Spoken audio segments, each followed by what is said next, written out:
La autocuración de los grandes dolores, la integración neuroemocional mediante movimientos oculares, EMDR. La cicatriz del dolor. Tras un año de amor idílico, Pierre, el hombre con el que Sara estaba segura que acabaría casándose, le había abandonado brutalmente. Ninguna nube ensombrecía su relación.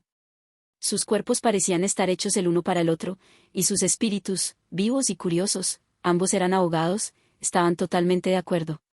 A ella le gustaba todo en él, su olor, su voz, su sonrisa, que restallaba a todas horas.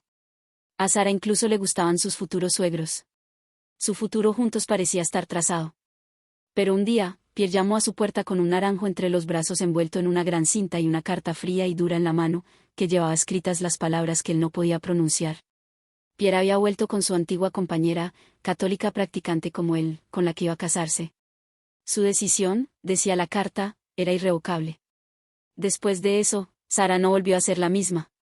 Ella, que siempre había sido sólida como una piedra, empezó a padecer ataques de ansiedad en cuanto se acordaba de lo que le había sucedido. No pudo volver a sentarse nunca más junto a un árbol de interior, sobre todo cerca de un naranjo. El corazón le brincaba en el pecho cuando sostenía un sobre en el que aparecía escrito su nombre a mano. A veces, sin razón aparente, tenía fogonazos, veía pasar frente a sus ojos aquel horrible momento. Por la noche, solía soñar con Pierre, sobre todo con su despedida, y a veces se despertaba sobresaltada. No volvió a vestir de la misma manera, ni a andar igual, ni a sonreír de la misma manera. Y, durante mucho tiempo, fue incapaz de hablar de lo sucedido. Por vergüenza, cómo podía haberse equivocado tanto, y también porque el mínimo recuerdo le hacía llorar. Daba la impresión de que incluso le resultaba imposible hallar las palabras para describir el episodio. Las pocas que le venían a la mente parecían desabridas y sin relación con la verdadera dimensión del suceso. Como demuestra la historia de Sara y como todos sabemos más o menos directamente, los sucesos más dolorosos dejan una marca profunda en nuestro cerebro. Un estudio del Departamento de Psiquiatría de la Universidad de Harvard ha permitido incluso ver a qué se parece esta huella. En ese estudio se pedía a pacientes que hubieran sufrido un traumatismo emocional que escuchasen una descripción de lo que les había sucedido y durante la cual se registrarían las reacciones de su cerebro en un escáner por emisión de positrones, conocido como PET scan. Igual que Sara, todas esas personas sufrían lo que los psiquiatras denominan estado de estrés postraumático, EPT. El escáner permitía visualizar las partes de su cerebro que se hallaban activadas o desactivadas durante esos minutos de terror revivido. Los resultados hablaron por sí mismos. La región de la amígdala, el núcleo reptiliano del miedo en el corazón del cerebro emocional, aparecía claramente activada. Y extrañamente, el córtex visual también mostraba una activación muy intensa, como si estos pacientes mirasen una foto de la escena en lugar de escuchar simplemente el relato. Y, lo que todavía resultó más fascinante, las imágenes mostraron una desactivación, una especie de anestesia del área de Broca, la región del cerebro responsable del lenguaje. Era como una firma neurológica de lo que las personas que sufren de EPT repiten tan a menudo: no hallo las palabras para describir lo que vivió mayor que. Los psiquiatras y psicoanalistas lo saben muy bien, las cicatrices dejadas en el cerebro por los accidentes más difíciles de la vida no se borran con facilidad. Hay veces en que los pacientes continúan mostrando síntomas decenas de años después del traumatismo inicial. Es algo corriente entre los antiguos combatientes, así como entre los supervivientes de los campos de concentración. Pero también es cierto en lo relativo a traumatismos de la vida civil. Según un estudio reciente, la mayoría de las mujeres que sufren de un EPT a raíz de una agresión, la violación es la más corriente, pero también el robo, continúan presentando los rigurosos criterios de este diagnóstico al cabo de 10 años. Lo más intrigante es que la mayoría de esos pacientes saben perfectamente que no deberían sentirse tan mal. Son conscientes, claro está, de que la guerra finalizó, de que los campos de concentración no son más que una pesadilla del pasado, que la violación ya solo es un recuerdo, aunque atroz. Saben que ya no corren peligro. Lo saben, pero no lo sienten. Una huella imborrable. Incluso sin haber padecido estos traumatismos, con T mayúscula, a los que se aplica el diagnóstico de EPT, todos conocemos el fenómeno por haber vivido múltiples traumatismos, con T minúscula, quien no ha sido humillado por un profesor desabrido en la escuela elemental, a quien no le ha abandonado una novia o un novio sin piedad. En otro orden de cosas, más sombrío, muchas mujeres han abortado involuntariamente, muchas personas han perdido su empleo de manera brutal, eso sin contar a las innumerables personas que les cuesta superar el divorcio o la muerte de un ser querido. En estas situaciones uno piensa y repiensa, se escuchan los consejos de los amigos y de los padres, se leen artículos relacionados en la prensa, e incluso se compran libros sobre el tema. Todo ello ayuda, a menudo mucho, a pensar en la situación, y se sabe perfectamente lo que debería sentirse ahora que la hemos dejado atrás. Y no obstante, se está como arrinconado, nuestras emociones van con retraso, continúan apegadas al pasado cuando ya ha pasado el tiempo suficiente como para que nuestra visión racional de la situación haya evolucionado. El hombre que ha sufrido un accidente de coche continúa sintiéndose incómodo y tenso cuando circula por la autopista, aunque sepa que hace años que pasa por allí para ir a casa sin que le haya pasado nada. La mujer que ha sido violada continúa sintiéndose bloqueada cuando se encuentra en el lecho con el hombre que ama, aunque el afecto que le tiene y su deseo de intimidad física no alberguen duda alguna en su espíritu. Pero todo sucede como si las partes del cerebro cognitivo que contienen todo el saber apropiado no llegasen a entrar en contacto con las zonas del cerebro emocional marcadas por el traumatismo, que continúan evocando las emociones dolorosas. En un laboratorio de la Universidad de Nueva York, un investigador oriundo de Luisiana ha explicado de una manera totalmente distinta la forma en que esas huellas emocionales se organizan en el cerebro. De niño, Joseph Ledox observaba a su padre carnicero vender sesos de bovinos. Su fascinación por la estructura de este órgano continúa hasta hoy. Tras varios años de estudiar la diferencia entre los cerebros derecho e izquierdo, Ledox quiso comprender la relación entre el cerebro emocional y el cerebro cognitivo. Fue uno de los primeros en demostrar que las reacciones de miedo no pasaban por el neocórtex. Descubrió que, cuando un animal aprende a tener miedo de algo, la huella se forma directamente en el cerebro emocional. En estos estudios, unas ratas son introducidas en una jaula cuyo suelo posee un revestimiento eléctrico. Cada vez que suena un timbre, las ratas reciben una pequeña descarga eléctrica en las patas. Tras algunos timbres y descargas, aprenden a paralizarse cuando escuchan el timbre. Aunque el experimento cese durante un tiempo, el miedo de las ratas persiste, incluso transcurridos varios meses antes de volver a escuchar el timbre, o cualquier sonido que se le parezca. No obstante, es posible hacer psicoterapia con las ratas, basta con hacer sonar el timbre una y otra vez sin que tras él sobrevenga la descarga eléctrica. Esta terapia de exposición, una forma de terapia conductista, es famosa por extinguir el reflejo del miedo. Tras un número suficiente de sesiones de este tipo, todo parece indicar que las ratas han aprendido a dejar de tener miedo al timbre, pues este deja de estar asociado a la descarga eléctrica. Incluso en presencia del timbre, se dedican simplemente a sus actividades habituales. Este hallazgo, uno de los resultados más viejos de la literatura clásica condicionante, se conoce desde Pablo como la extinción del reflejo del miedo mediante la exposición. En general, parece como si la huella del miedo haya sido borrada de los cerebros emocionales de las ratas. No obstante, la realidad es muy distinta. Ledox, y otros científicos que han trabajado con él, tales como el Dr. Gresquerk, ahora en la Ponce School of Medicine, han descubierto que la huella en el cerebro emocional no desaparece jamás. Las ratas se comportan como si no tuvieran miedo solo mientras el córtex anterior bloquea activamente la respuesta automática del cerebro emocional. En cuanto se debilita el control del neocórtex, regresa el miedo, incluso después de la terapia. El Dr. Ledox habla también de la indelebilidad de los recuerdos emocionales. La terapia de exposición, que parece convenir muy bien a las ratas en el inicio, parece dejar intacta la respuesta al miedo en el cerebro emocional, lista para ser reactivada. Extrapolando estos resultados a los seres humanos, se comprende cómo puede permanecer durante años las cicatrices en el cerebro emocional, dispuestas a reactivarse. Pauline, a la que conocí cuando ella tenía 60 años, era el ejemplo viviente de la trágica persistencia de las huellas del miedo en el cerebro emocional. Me consultó porque no soportaba la presencia de su nuevo jefe de servicio después de que hubiera cambiado de lugar de trabajo. No obstante, ella se daba cuenta de que el comportamiento del nuevo jefe no tenía nada de anormal, el problema radicaba en ella.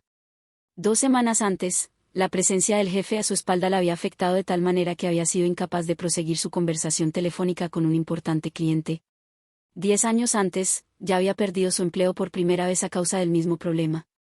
Ahora estaba decidida a comprender qué era lo que ocurría, y a superarlo.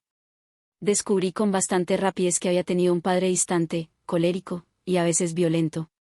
Le había pegado en varias ocasiones. Le pedí que me describiese una de esas escenas. Pauline me contó que un día, cuando tenía 5 años, su padre regresó a casa en un coche nuevo que le gustaba mucho. Como estaba de un humor excelente, ella había querido aprovecharlo y acercarse a él para compartir su alegría, y había decidido hacer que el coche brillase todavía más. Su padre había entrado en casa, y ella había tomado un balde y una esponja y se había puesto a frotar con todo el entusiasmo de que era capaz una niña que quería agradar a su padre. Por desgracia, no se había fijado en las piedritas que la esponja llevaba pegadas, y la carrocería quedó totalmente rayada. Cuando fue a buscar a su padre para mostrarle orgullosa su trabajo, él fue preso de un acceso de cólera tan violento como incomprensible a sus ojos.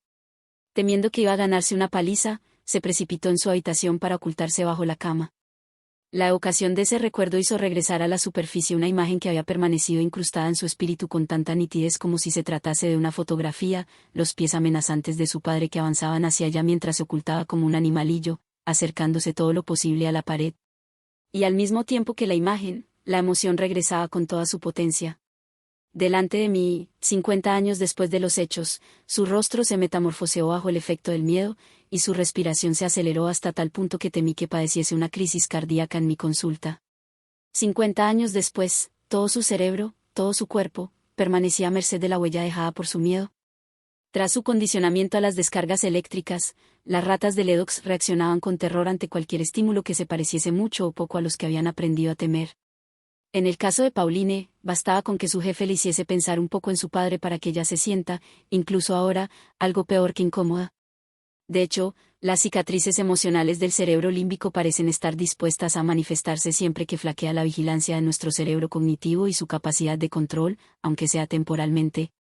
El alcohol, por ejemplo, impide que el córtex anterior funcione con normalidad.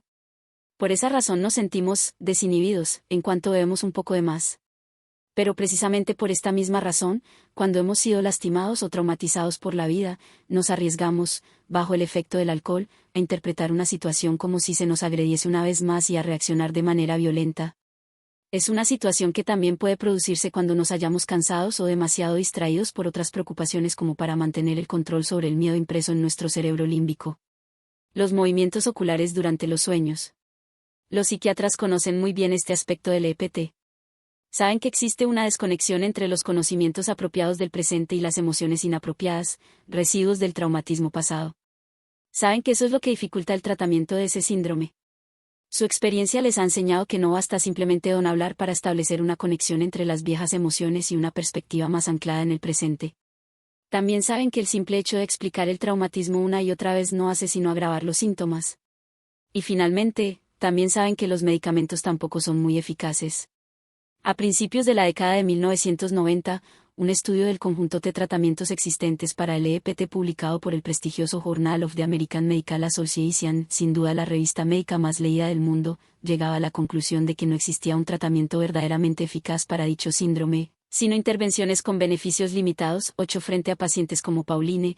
Yo era muy consciente de ello.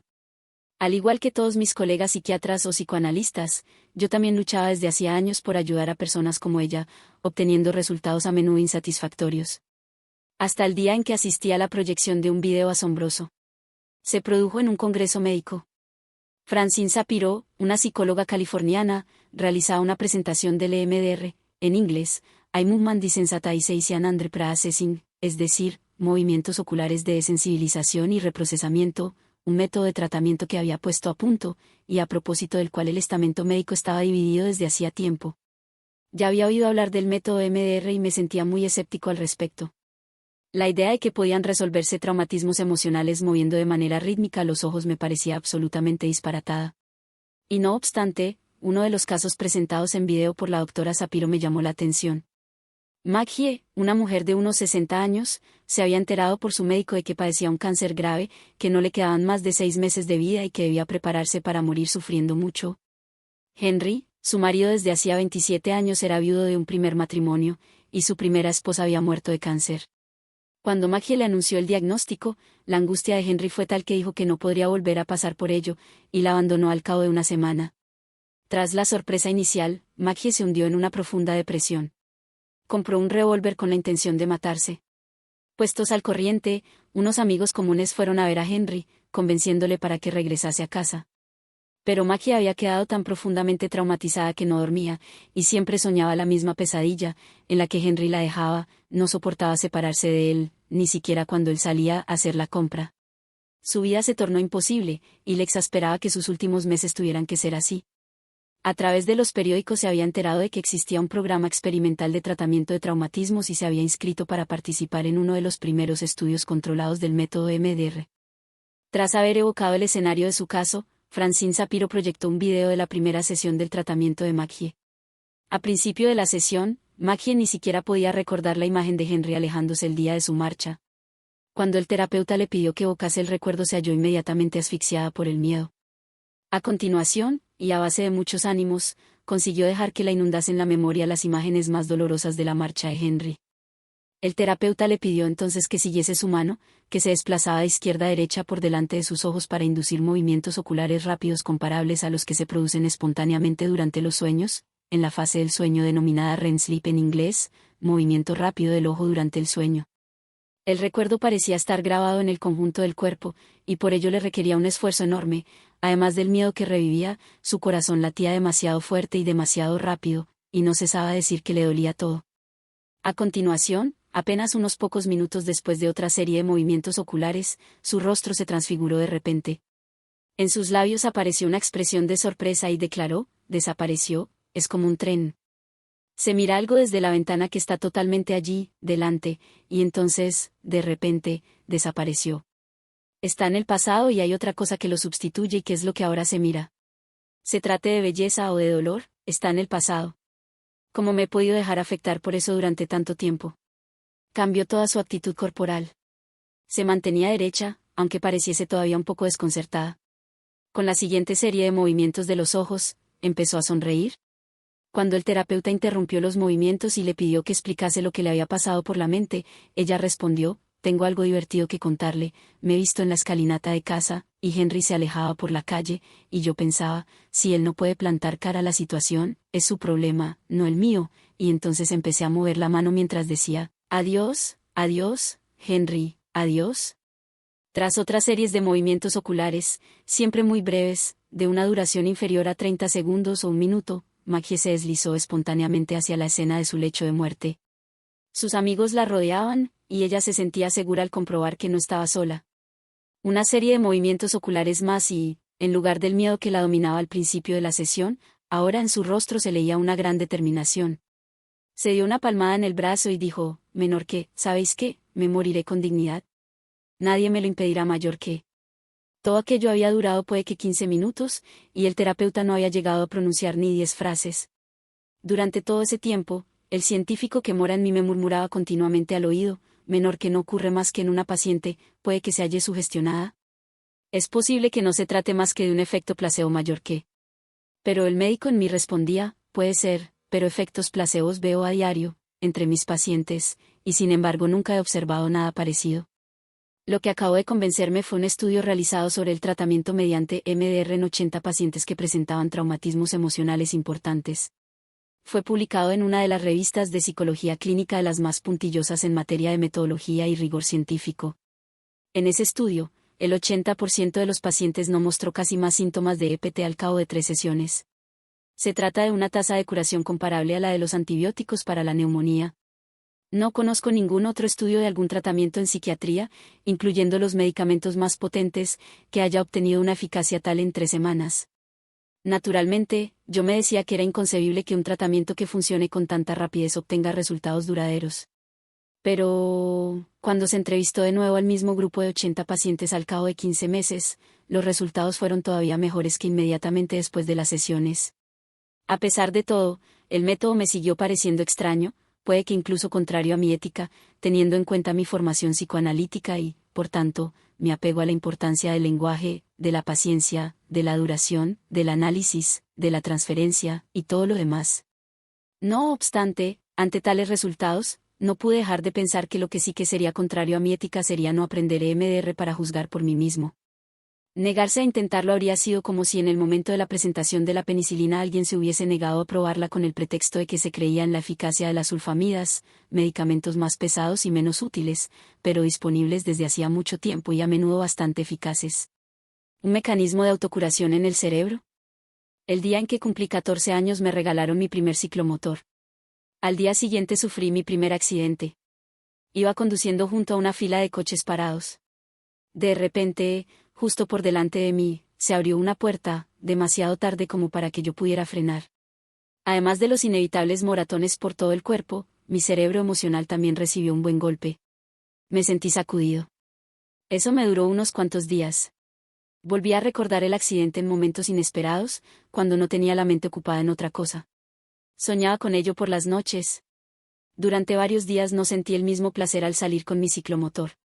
Llegué incluso a preguntarme si no sería demasiado peligroso. Pero al cabo de una semana, poco después de la desaparición de las marcas sobre el cuerpo y para gran preocupación de mis padres, todos esos pensamientos se desvanecieron, y a la mínima ocasión volví a subirme a mi caballito de hierro. No obstante, ahora prestaba mucha más atención a las filas de coches aparcados junto a la acera, y siempre mantenía una sana distancia de una puerta abierta entre ellos y yo. El suceso había sido digerido. Conservé lo que resultaba útil e importante del incidente, lo que había que aprender, y las emociones y las pesadillas inútiles fueron eliminadas. La idea de partida del EMDR es precisamente que en cada uno de nosotros existe un mecanismo de digestión de los traumatismos emocionales. Los médicos de EMDR denominan el sistema adaptativo de tratamiento de información a este mecanismo. El concepto es bastante simple, igual que con mi accidente de ciclomotor, todos experimentamos traumatismos, con T minúscula, a lo largo de la vida. No obstante, por lo general, no desarrollamos síndrome postraumático. De la misma manera que el sistema digestivo absorbe de los alimentos lo que es útil y necesario para el organismo, y rechaza el resto, el sistema nervioso extrae la información útil, la lección, y en pocos días se desembaraza de las emociones, los pensamientos y la activación fisiológica que dejan de ser necesarios una vez que el acontecimiento ha pasado. Freud, claro está, ya habló de ese mecanismo psicológico. Lo describió como el trabajo de duelo, en su artículo clásico Duelo y Melancolía. Tras la pérdida de un ser querido, de algo a lo que nos sentimos muy apegados, o incluso a consecuencia de un suceso que pone en cuestión nuestra sensación de seguridad en un mundo que creíamos conocer, nuestro sistema nervioso queda temporalmente desorganizado. Sus referencias habituales no funcionan. Hace falta cierto tiempo para recuperar el equilibrio, lo que los fisiólogos denominan homeostasis. Por lo general, el organismo sale reforzado. Habrá crecido al pasar la prueba y dispondrá de nuevos recursos. Es más flexible, y está mejor adaptado a las situaciones a las que debe hacer frente.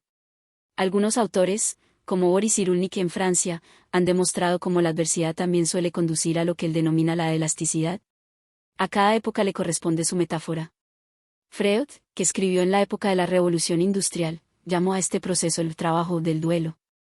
El método EMDR ha nacido en la zona de San Francisco, alrededor de la escuela de Palo Alto, en la época de la revolución informática y de la neurociencia. ¿Qué tiene, pues, de sorprendente que la nueva teoría hable de este mismo mecanismo de digestión del cerebro como de un sistema adaptativo de tratamiento de información? No obstante, en ciertas circunstancias, este sistema puede desbordarse. Si el traumatismo es demasiado fuerte, por ejemplo, a consecuencia de torturas, una violación, o de la pérdida de un hijo, entre mis pacientes, la pérdida de un hijo, o incluso simplemente la enfermedad grave de un hijo, parece ser una de las experiencias más dolorosas de la vida.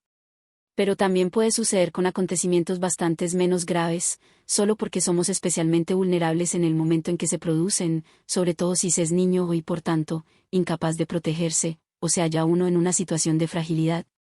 Anne, por ejemplo, enfermera, vino a la consulta a causa de síntomas depresivos crónicos y de una terrible imagen de sí misma. Se encontraba gorda y fea, repugnante, decía ella, mientras que objetivamente era una mujer más bien bonita, y su pero correspondía a la media. Como era de carácter alegre y comunicativo, su imagen de sí misma estaba claramente deformada.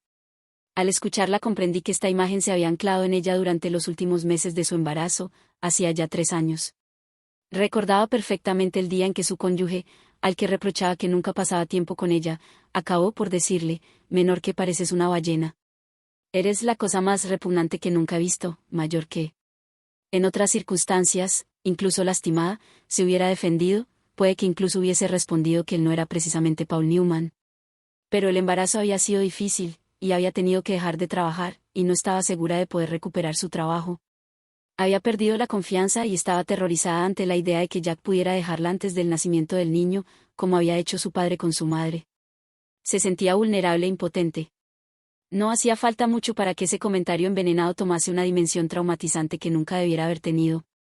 Tanto si se trata de la intensidad del traumatismo, o de la situación de fragilidad de la víctima, un suceso doloroso se convierte en traumático, en el sentido propio del término.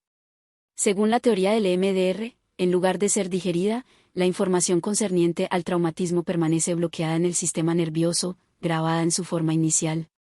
Las imágenes, pensamientos, sonidos, olores, emociones, sensaciones corporales, y las convicciones que se extraen sobre uno mismo, no puedo hacer nada, me van a abandonar, se almacenan en un sistema de neuronas que cuenta con vida propia. Anclado en el cerebro emocional, desconectado del conocimiento racional, este sistema se convierte en un paquete de información no tratada y disfuncional que el menor recuerdo del traumatismo inicial puede reactivar. Los recuerdos del cuerpo. Un recuerdo grabado en el cerebro puede ser estimulado a partir de cualquiera de sus constituyentes. Un ordenador necesita una dirección exacta para encontrar lo que guarda en su memoria, igual que un bibliotecario necesita conocer la localización exacta de un libro para encontrarlo en las estanterías. Por el contrario, el acceso a un recuerdo en el cerebro se lleva a cabo por analogía, no importa qué situación nos recuerda un aspecto de algo que hemos vivido, puede basar para evocar el recuerdo entero. Estas propiedades de la memoria son bien conocidas, se las denomina de acceso a través del contenido y acceso a través de las correspondencias parciales. Eso tiene consecuencias importantes para los recuerdos traumáticos. A causa de estas propiedades, no importa qué imagen, qué sonido, olor, emoción, pensamiento o incluso sensación física que se parezca a la circunstancia del suceso traumático, puede desencadenar el recuerdo de la totalidad de la experiencia almacenada de manera disfuncional. A menudo, el acceso a los recuerdos dolorosos se realiza a través del cuerpo.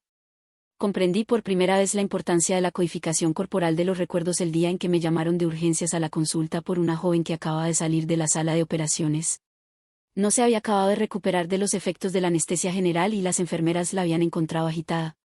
Temieron que, en su confusión, pudiera arrancarse accidentalmente los goteros y los diversos cables que seguían unidos a su cuerpo. Por ello le habían inmovilizado las manos con brazaletes de tela atándoselas a los barrotes de la cama. Poco después la chica se despertó sobresaltada y se puso a gritar con una expresión de terror en el rostro. Se debatía con todas sus fuerzas contra las ataduras, y su ritmo cardíaco, así como la tensión arterial, alcanzaba niveles peligrosos para su estado. Cuando por fin conseguí calmarla, tuve que liberarla de inmediato, me escribió el recuerdo que acababa de revivir. Se había vuelto a ver de niña, atada por las muñecas a su cama por su padrastro, que le quemaba la piel con un cigarrillo. Todo el recuerdo, almacenado en su forma disfuncional y por tanto, muy vivo, había emergido a la superficie a partir de la sensación de las muñecas inmovilizadas. La fuerza del método EMDR radica en que en primer lugar evoca el recuerdo traumático con todos sus distintos componentes visual, emocional, cognitivo y físico, las sensaciones corporales, y después estimula el sistema adaptativo de tratamiento de información, que hasta ese momento no había logrado digerir la huella disfuncional.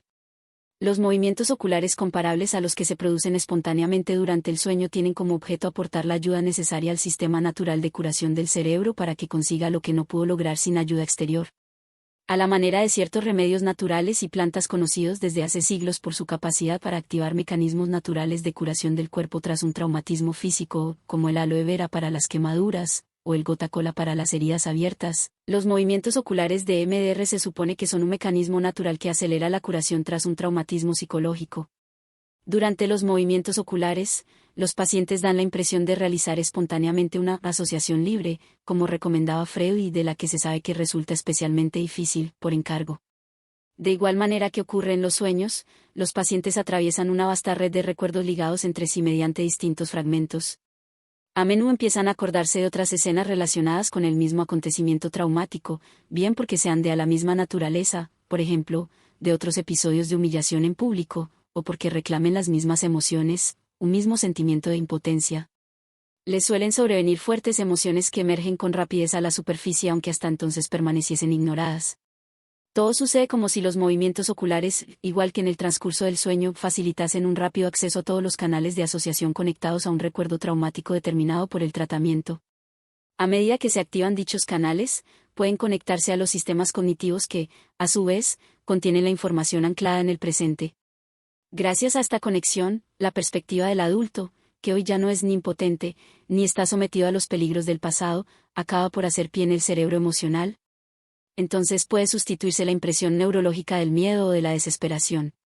Y cuando se la reemplaza acaba siendo eliminada por completo, hasta tal punto que a menudo se observa emerger a otra persona.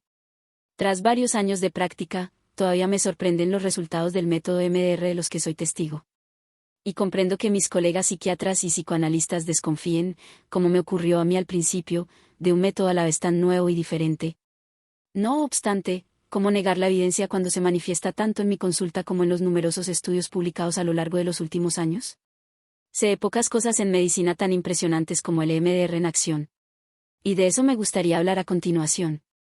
Es hora de explorar nuestras emociones a fondo. Si este capítulo te ha intrigado, no te pierdas los siguientes. Suscríbete y activa las notificaciones para estar al tanto de todas nuestras actualizaciones. Y si deseas un recurso físico, el libro está disponible a través del enlace en la descripción. Sigue aprendiendo y creciendo. ¿Quieres seguir descubriendo más? Entonces suscríbete y activa las notificaciones para no perderte el próximo episodio. Además, si deseas profundizar aún más, el libro físico te espera en el enlace de la descripción. No dejes de aprender y crecer.